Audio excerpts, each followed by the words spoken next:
Hello guys, in this video I am going to show you how to enable the ferry function in the journey plan application. But first I just want to mention, don't forget to subscribe to my channel, because at 10,000 subscribers I am going to show you my whole YouTube revenue statistics and growth strategy, as well as how to make money online. Let's jump into it.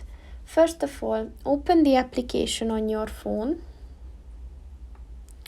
And then click on the three lines at the top of the page on the left. And then click on the settings button. And at the allowed means of transport section, look for the ferry button. And in order to enable it, just click on the white circle next to it. And once it turns green, this means of transport is enabled. So that's pretty much it for this video, guys. See you in the next one. Goodbye.